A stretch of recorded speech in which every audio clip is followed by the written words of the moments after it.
고난 넘어 계속 이기는 길이란 제목으로 하나님 말씀 증거하도록 하겠습니다. 오늘 본문은 고대 중동 전쟁 이야기로부터 시작이 됩니다. 먼저 설명을 하면 1절에 시날이라는 말이 나오는데, 시날이라는 말하고 동의어가 메소포타미아입니다. 시날이란 뜻도 강 사이의 땅이란 뜻이고, 메소포타미아도 강 사이의 땅이다, 동의어입니다. 그러니까 티그리스, 유프라테스 강 사이의 땅, 바벨론, 지금의 이라크 지역을 말하는 거겠죠. 북쪽에 있는 4개국이 동맹을 했습니다. 중심이 그 엘람 왕 그돌라오멜, 그돌라오멜이 중요한 사람이에요. 이 사람을 중심으로 4개국 연합을 했습니다. 동맹을 했습니다. 이게 강한 사람들이고, 남쪽에 있는 5개국, 거기는 약한 사람들입니다. 약한 나라입니다. 지배를 당한 곳인데, 거기에 핵심은 5개국이지만 소돔이 중심이에요. 소돔 왕 베라. 그래서 여기는 지배를 좀 당하는 그런 쪽이었던 것 같습니다. 그러다가 이제 북쪽에 강한 4나라와 남쪽에 약한 5나라가 시딤 골짜기, 시딤이라는 것이 지금 염해, 사해거든요. 사해 근처에서 전쟁을 벌였다라는 것입니다. 왜 전쟁을 했습니까? 남쪽 5개국이 힘이 없어서 이전까지는 조공을 바쳤어요. 그런데 조공 바칠 때까지는 평화가 있었거든요. 이제는 더 이상 못 참겠다라고 하면서 도전을 했습니다. 그러니까 자기들 뜻으로는 바로잡겠다라고 하는 얘기지만, 또 지배하고 있던 그 나라에 있어서는 배반이다, 이렇게 느꼈다라는 것입니다. 그래서 12년 동안 평화가 있었고 13년째 전쟁이 벌어지게 되었다, 이렇게 얘기를 하고 있습니다. 여러분, 평화라는 게 뭡니까? 평화는 힘의 균형이거든요. 그 지배하는 힘과 지배당하는 힘이 이렇게 균형을 이뤘을 때 평화라고 얘기를 합니다.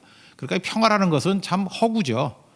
한쪽만 깨져도, 지배 안 당하려고 그래도 평화는 깨져버리는 거고, 또 강한 자가 또 더 강해지거나 더 약해져도 평화는 다 깨져버리게 된다라는 것입니다. 그러니까 하나님께서 쥐고 있을 때 평화가 있는 거지, 하나님께서 한쪽만 이렇게 붙드시는 걸 놔버려도 평화는 금방 깨지고 전쟁 상태에 놓이게 된다는 것입니다. 그래서 세상이 말하는 평화라는 것은 일시적이고 제한적이고, 또 어찌 보면은 영원한 것이 아니라는 것입니다. 그런 상황이 벌어지게 되었다라는 거예요. 근데 저항하던 5개국이 이제 전쟁을 벌이다가 결국은 패배했습니다. 패배했는데 결국은 소돔, 남쪽에 있는 소돔과 고모라 그 5개국이 모든 재물과 양식을 다 빼앗겼다, 이렇게 얘기를 합니다. 그 소돔에 누가 살고 있죠? 아브라함의 조카 롯도 살고 있는데, 그도 사로잡혀가고 그 자기가 많은 걸 얻겠다고 생각했는데 거기 있던 재물까지 다 노략당해서 빈털터리 되고 포로 신세에 되었다. 오늘 그 얘기입니다. 11절과 12절 읽겠습니다. 시작. 네 왕이 소돔과 고모라의 모든 재물과 양식을 빼앗아가고 소돔에 거주하는 아브라함의 조카 롯도 사로잡고 그 재물까지 노략하여 갔더라. 그러니까 이 전쟁 배경에서 주는 메시지, 오늘 3가지로 한번 살펴보겠습니다. 첫 번째는 세상에서 제일 위험한 게 뭐냐는 거예요. 내 뜻대로 풀리게 되었을 때 그게 제일 위험하다는 것입니다. 우리는 반대로 생각하죠. 내 뜻대로 안 될 때 위험하다고 생각하죠. 왜 이렇게 일이 안 풀리나? 내 뜻대로 되는 게 없네. 그때가 위험하다고 생각하는데, 성경은 역설적으로 얘기하고 있습니다. 오히려 내 뜻대로 될 때가 가장 위험하다는 것입니다. 롯의 뜻이 무엇이었습니까? 애국 같고 에덴 동산 같고 정말 모든 것을 주는 땅이라고 생각했던 게 소돔이었잖아요. 거기 가고 싶은 마음이 있었는데 자기 뜻대로 됐죠. 소돔에 갔습니다. 모든 것을 주는 땅인 줄 알았습니다. 근데 알고 봤더니 모든 것을 잃어버리는 땅입니다. 재산도 잃어버리고 심지어 자유도 잃어버리고 포로로 끌려가게 버리는 그런 땅 아닙니까? 우리가 마찬가지라는 거예요. 우리도 인생을 살면서 내 뜻대로 되기를 원합니다. 심지어 내 뜻대로 되기 위해서 기도도 해요. 내 뜻을 이루어 달라고 하나님의 이름으로 간구합니다. 그죠? 근데 자기 답만큼 위험한 게 없다라는 거예요. 여러분, 인생에서 망하는 길이 딱 그거예요. 내 답 가지고만 살면 망해요. 내 뜻대로만 다 되면은 우리는 무너질 수밖에 없다는 것입니다. 세상에서 제일 위험한 건 뭐냐? 자기 뜻대로 되는 게 위험하다는 거예요. 우리 앞에 있는 아브라함 한번 생각해보세요. 12장에서 아브라함이 기근을 당했습니다. 자기 뜻이 뭐예요? 자기 답이 뭐예요? 애굽으로 내려가서 기근을 면하는 거죠. 가장 위험했죠. 뜻대로 됐죠. 가장 위험했어요. 아내 빼앗길 뻔했고 자기 죽을 뻔했습니다. 결국 내 뜻대로 되는 것만큼 위험한 게 없다라는 거예요. 요나서를 보십시오. 요나의 뜻이 뭐예요? 하나님께서 니느웨로 가서 말씀을 증거하라 그랬더니 싫다. 난 다시스로 가겠다. 요나서 1장 3절 보니까 요나가 여호와의 얼굴을 피하여서 도망을 쳤습니다. 그래서 요빠, 지금의 텔아비브, 그 항구로 갔다가 요빠로 갔더니 마침 다시스로 가는 배가 있더라. 일이 너무 잘 풀리죠. 내 뜻대로 되죠. 다시스로 가려고 그랬더니 기다릴 것도 없어요. 마침 거기 다시스로 가는 배가 기다리고 있더라. 요나서 2장에 뭐가 있죠? 물고기 뱃속에서 죽다 살았죠. 하나님께 돕지 않았으면 죽었잖아요. 죽다 살았잖아요. 그러니까 세상에서 제일 위험한 일이 무엇입니까? 내 뜻대로 되는 거예요. 내 생각대로 풀리기 시작할 때 사실은 물고기 뱃속 아니면 포로로 끌려가서 죽기 직전 아니면 아내 빼앗기고 죽기 직전 뭐 이런 상황이 벌어지게 된다라는 것입니다. 빌리그레함 목사님께서 돌아가시기 직전에 그 말년에 한 5년, 한 10년 그때 그런 말씀을 많이 하시더라고요. 자기가 평생 전도하고 다녔대요. 그래서 전 세계에 뭐 600만 명 넘는 사람들에게 말씀을 증거하고 뭐 영혼 구원했다 뭐 이런 얘기를 하는 걸 들어봤습니다. 그래서 제가 마지막 힘이 남아 있을 때 뭘 할 거냐? 교회 안에 있는 불신자를 위해서 뛰고 싶다 그런 얘기를 하더라고요. 교회 안에 불신자 무슨 뜻입니까? 교회 안에 진짜 복음이 필요한 사람이 많다는 거예요. 복음이 무엇입니까? 말씀이 뭐예요? 생명줄 붙들고 예수님이랑 생명줄 붙들고 말씀 따라 사는 게 복음 아니에요? 그게 믿음 아니에요? 근데 교회 안에서도 실제로는 말씀 따라 사는 게 아니라 내 뜻 따라 사는 사람이 더 많다라는 거예요. 그게 교회 안에 있는 불신자들. 그들에게 복음을 증거해서 말씀 따라 살고 예수 따라 살기를 원하는 그런 모습으로 변화되기를 원한다 그런 얘기를 했습니다. 우리 얘기를 하는 거예요. 사실은 우리가 믿는다고 하면서도 내 뜻대로 될 때 그것만큼 위험한 건 없다라는 것입니다. 세상은 우리에게 비전을 줍니다. 사실은 내 뜻이라는 게 세상이 제시하는 거 따라가는 거거든요. 세상은 뭐라 그러죠? 야, 뭐하러 교회 다니냐? 뭐하러 신앙생활 하느냐? 세상이 더 만족이 있고 더 기쁨이 있고 더 재미가 있고 더 성공을 준다. 그거 아니에요? 지금도 예배 안 드리고 뭐 딴짓 하는 사람들 보면 그게 더 만족이 있고 기쁨이 있고 재미가 있고 성공한다는 거 아니에요? 공부도 잘하고 뭐 돈도 많이 벌고 떵떵거리고 산다. 그래서 뭐 다 떠나는 거 아니에요? 그게 보면 가짜라는 것입니다. 우리 마음을 다 흔들어 놓는다는 거예요. 고린도서 4장 4절을 보니까 이 세상 신이 있는데 사탄이죠. 우리 마음을 혼미케 하는 신이 있대요. 혼미케 해가지고 세상 소리가 맞는지 알고 따라가는 인생. 그래서 위험해진다는 것입니다. 다시 명심하십시오. 롯을 보면서 알 수 있죠. 내 뜻대로 되는 것만큼 위험한 게 없다라는 거예요. 그러므로 어떻게 살아야 되겠습니까? 말씀 따라 사는 인생이 돼야 된다는 것입니다. 겟세마네 동산에서 예수님의 기도가 우리의 기도가 돼야 돼요. 그죠? 뭐 예수님도 이렇게 힘들었잖아요. 십자가 지는 게. 그러나 내 원대로 마옵시고 나다이. 그죠? 그리고 아버지의 원대로 되기를 원합니다. 버크라이스트. 그 예수님 되기를 원합니다. 그게 제일 안전하다라는 것입니다. 우리 찬송가 380절 보니까 주의 사랑 줄로서 옛날 표현이 더 좋은 것 같아요. 사랑의 줄로 나를 굳게 잡아 매소서. 그러니까 내 뜻대로 사는 게 아니죠. 주의 사랑의 줄로 굳게 나를 메어달라고. 그러니까 말씀으로 나를 이끌어달라. 그게 제일 안전한 길이라는 것입니다. 오늘도 내 뜻대로 사는 것이 아니라 말씀 따라 살아갈 수 있는 순종하는 우리 하나님의 거룩한 종 되기를 축원합니다. 그 다음에 두 번째 내용은 뭐냐? 우리가 순종할 때 믿음의 기적을 맛볼 수 있다라는 것입니다. 13절부터 16절까지 보니까 거기서 포로로 끌려갈 때 도망친 사람이 있었는가 봐요. 그가 아브라함에게 와가지고 알려줍니다. 이게 다 잡혀갔다. 특별히 조카 롯이 잡혀갔다. 그때 아브라함이 어떤 생각을 하죠? 내가 도와주리라, 구출해내겠다. 뭐 이런 결정을 내립니다. 사실 그 앞장 13장까지만 보면은 아브라함이 롯에 대한 생각이 어떤 생각이었겠어요? 이게 뭐 삼촌인데 삼촌한테 먼저 고르라 그러지도 않고 그저 이기적으로 자기 좋은데 먼저 골라가지고 가버리고 좀 허탈했죠. 그래서 약간 얄밉기도 하고 또 우리가 볼 때 꼴 좋다 그런 생각이 들지 않아요? 네 원한 대로 가다가 꼴 좋다. 넌 한번 쓴맛을 봐야 돼. 우리 한국문화 가운데 참 위험한 말이 있는데 혼내준다. 이 혼이 나간다는 건 뭐예요? 그 정신을 잃었다 그런 얘기잖아요. 그러니까 여러분 그냥 사랑해 주세요. 잠깐 혼내주려고 그러지 말고 혼이 나가면 어떡할 거예요, 그죠? 큰일 나지. 그러니까 이런 마음을 가질 건데 그렇게 갖지 않더라는 거예요. 아브라함의 자세, 우리 자세가 돼야 될 건데 이웃을 향해서 특별히 좀 얄미운 이웃, 뭐 심지어 어떤 때 원수나 대적 같은 이웃이 있다 할지라도 첫째 사사로운 감정으로 결정하지 않았습니다. 감정으로 살면 무너집니다. 말씀으로 살아야 되죠. 감정으로 살지 않아요. 나다이죠. 나를 죽이는 거. 감정으로 결정하지 않았다. 또 하나는 나 자신의 유불리를 따져서 결정하지 않았어요. 이것도 나다이죠. 나를 부정하는 거. 그리고 이게 해야 할 일인가 아닌 일인가 하나님의 뜻인가 아닌가 하나님 중심으로 생각했죠. 그러니까 나다의 버크라이스트예요. 이웃을 향해서도 똑같은 기준을 가지고 판단했다는 것입니다. 이게 하나님의 뜻이 무엇인가 건지는 거죠. 그게 바로 믿음의 길이라는 것입니다. 계산적이지 않았다라는 거예요. 우리 인생을 살아갈 때 어떤 결정을 내릴 때 이웃에 대한 결정을 내릴 때 이게 내 감정적으로 호불호가 있나 또 내게 어떤 유리와 분리야 유불리가 있나 이런 거 따지면 안 되는 거고요. 이게 해야 될 일인가 아닌가 하나님의 뜻인가 아닌가 그것을 묻고 움직이는 게 너무 중요하다는 것입니다. 그래서 즉각적으로 생각이 돼. 하나님의 뜻이라 그러고 하나님이 해야 될 일이라 그러면 즉각 순종하는 거예요. 우리 성도들도 이렇게 제가 양육하다 보면은 특징들이 있는데 이 분명히 하나님의 뜻이에요. 그리고 하나님 말씀이에요. 그런데 빨리 순종 안 하고 이거 시간을 끄는 경우가 있어요. 그럴 때 마귀가 굉장히 시험하고 또 넘어질 때가 되게 많이 있습니다. 지금은 이게 소천하신 하영주 목사님 계시지 않습니까? 그때 제가 얘기를 나누면서 그런 얘기를 하더라고요. 거기 평신도 선교사를 되게 많이 보내고 실제로는 뭐 나중에 풀타임으로 사역하는 분도 많이 있었습니다. 목사님이 그런 말씀 하시더라고요. 선교사 가겠다고 헌신하잖아요. 이렇게 뭐 부부가 헌신하거나 이렇게 헌신하잖아요. 헌신하고 난 다음에 1년 안에 가지 않으면 못 가더라는 거예요. 뭐 이렇게 잠깐만 준비한다 그러고 뭐 어학도 준비하고 그 나라도 준비하고 그 준비를 잘하면 좋지만 가서 준비해야지. 약간 여기서 준비하면요. 그 나라에 대해서 알게 되잖아요. 그리고 또 많이 공부하게 되잖아요. 알면 알수록 못 갈 상황이 된다는 거예요. 두려워서 못 간다는 거예요. 우리가 뭐 알고 갑니까? 믿고 가는 거지.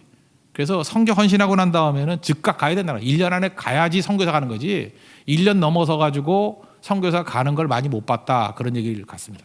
우리도 마찬가지. 어떤 결심하면 질질 끌지 마세요. 끌면은 시험 타고요. 그 다음에 결국 못 하게 돼 있다는 것입니다.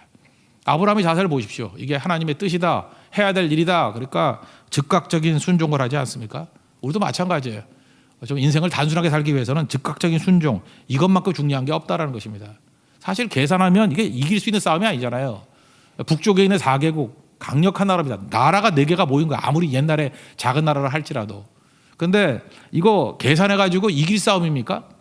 아무리 훈련이 잘 된다 할지라도 아브라함의 집에서 길리온 용사라 그랬는데 318명이에요. 아니 318명 데리고 그 4개국 연합군하고 싸워서 이길 수 있습니까? 물론 이렇게도 설명할 수 있어요. 방심해가지고 뭐 다 이겼다 그래가지고 그때 쳤다고.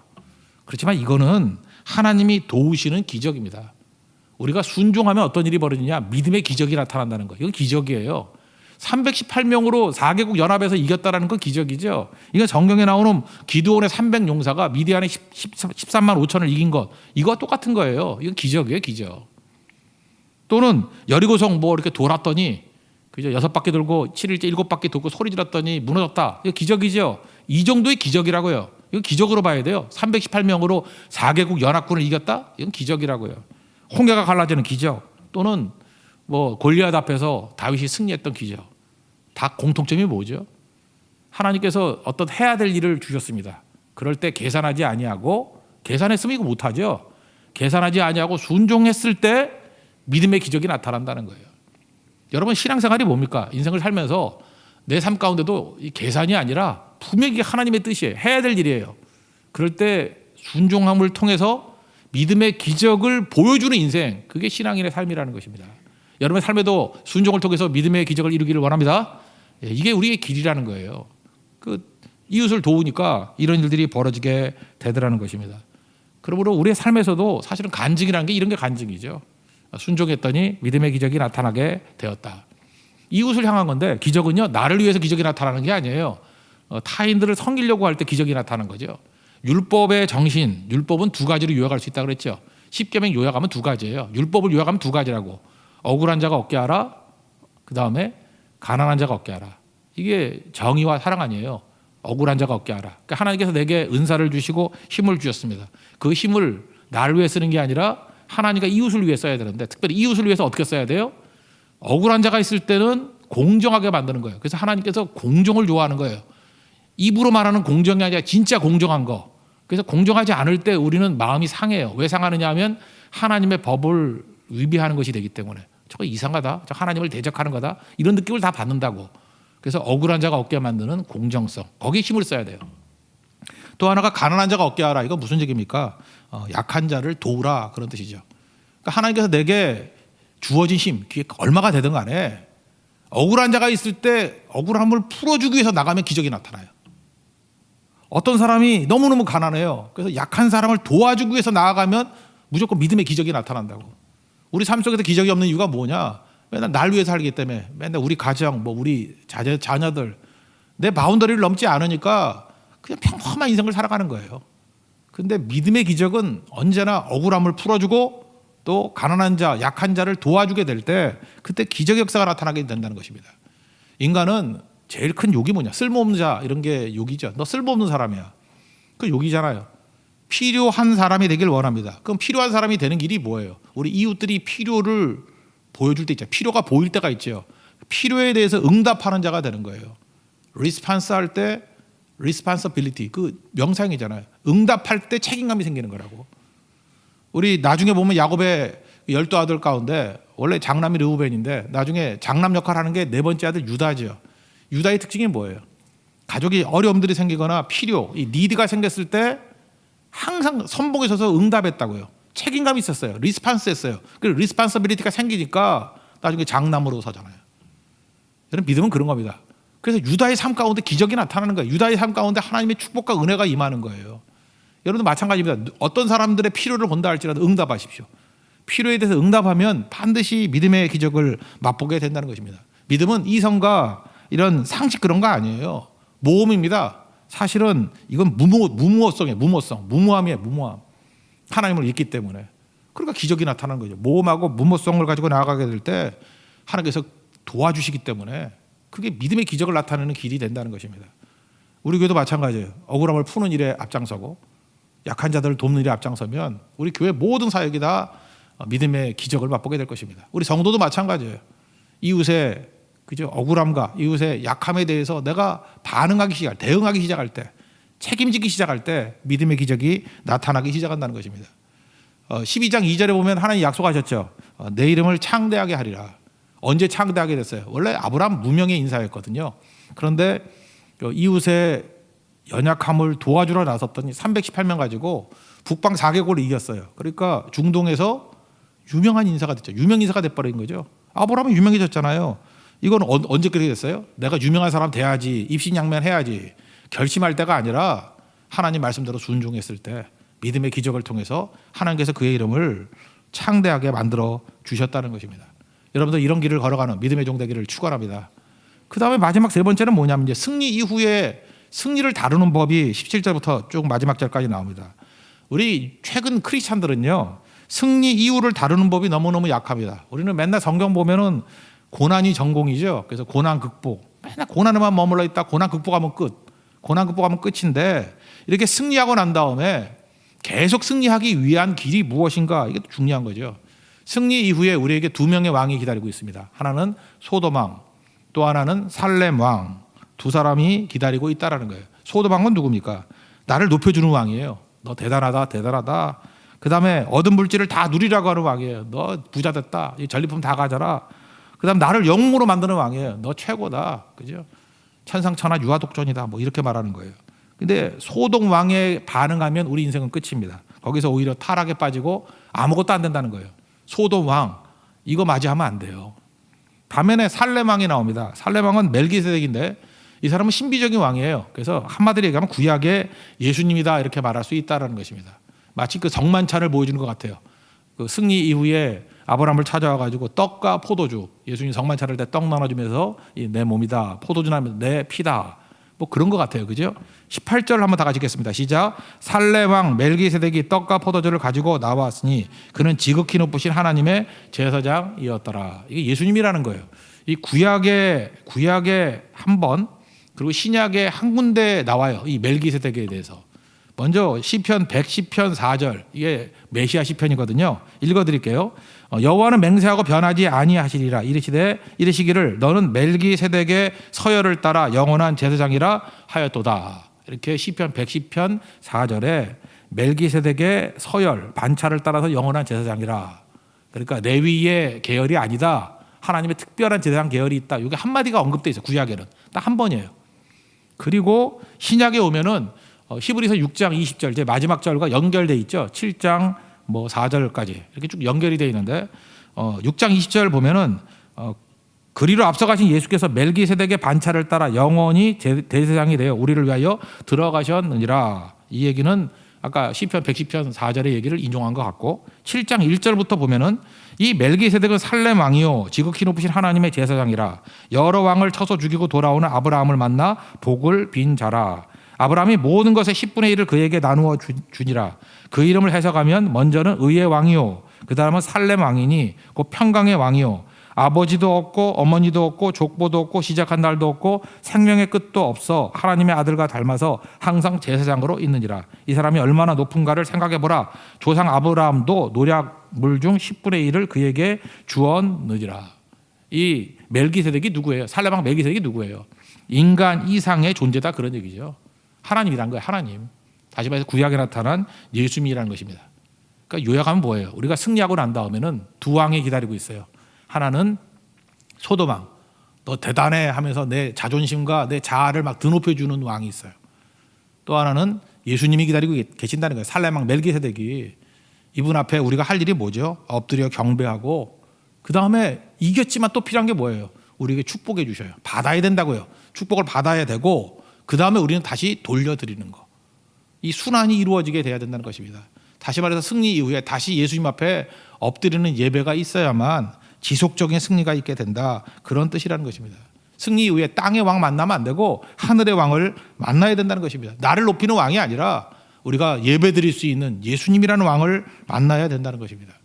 이 살레 왕이 와서 했던 일이 뭐죠? 19절 20절 읽겠습니다. 시작. 그가 아브라함에게 축복하여 이르되 천지의 주제이시오 지극히 높으신 하나님이여 아브라함에게 복을 주옵소서. 너희 대적을 내 손에 붙이신 지극히 높으신 하나님을 찬송할지로다 하매 아브라함이 그 얻은 것에서 10분의 1을 멜기세덱에게 주었더라.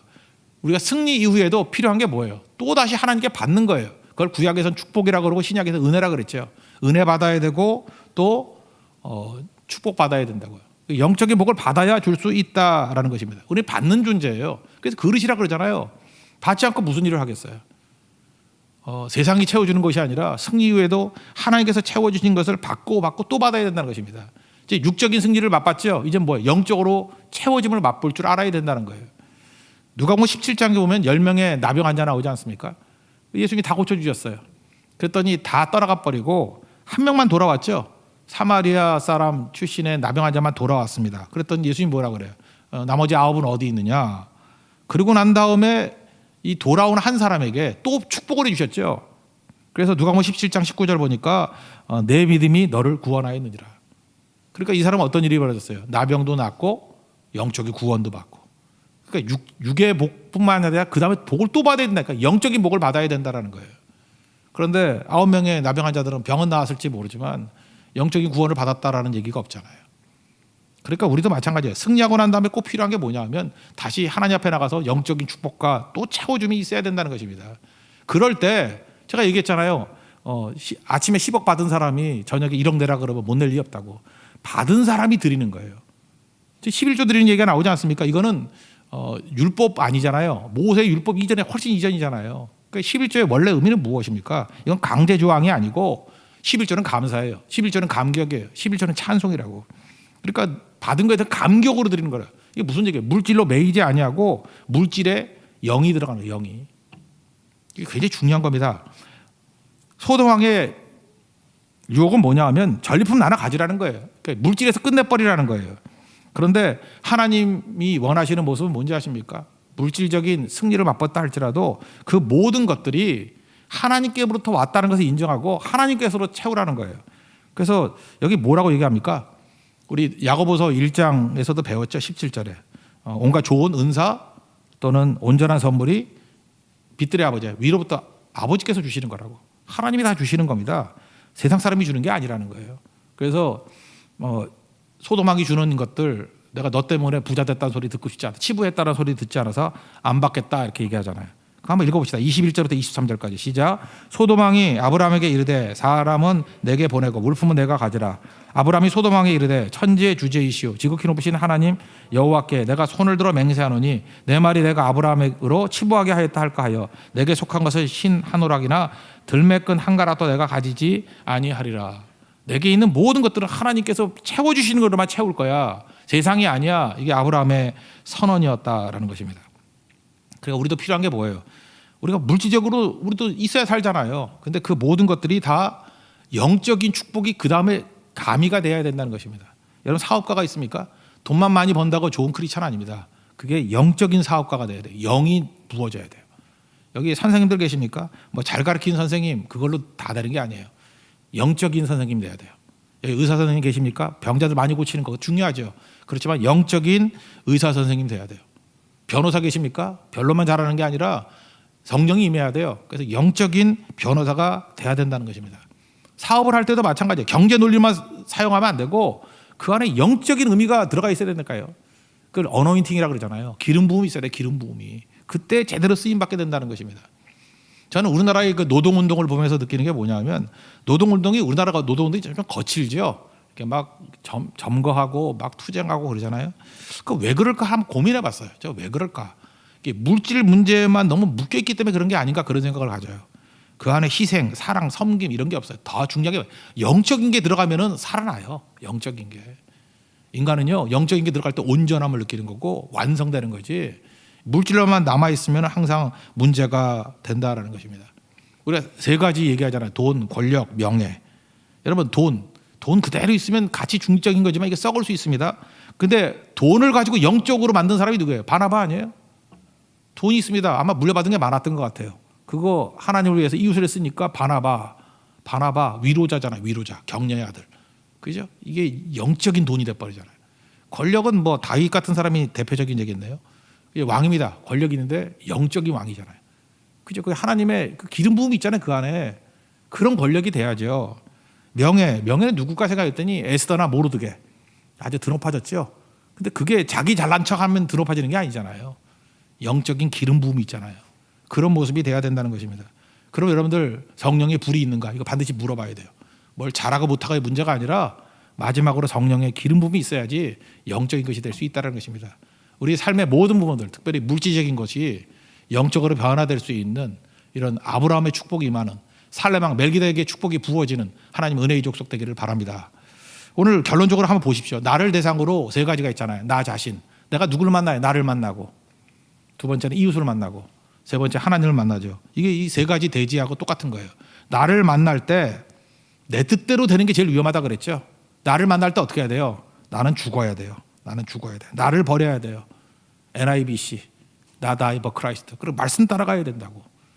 내가 죽을수록 열매 많이 맺거든요. 요한복음 12장 24절. 한 알에 미리 땅에 떨어져 죽지 않으면 한 알 그대로 있고 죽으면 많은 열매를 맺느니라.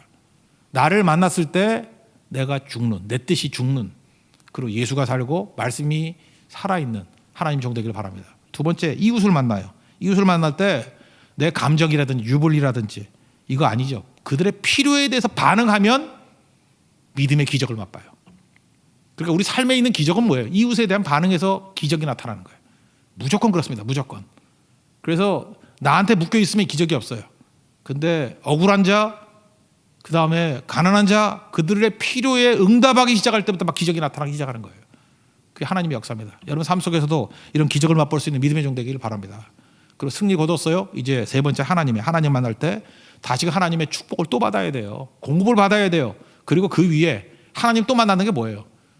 승리 위에 성령의 기름 부음이 있어야만 계속 이기는 인생이 될 수 있다는 것입니다.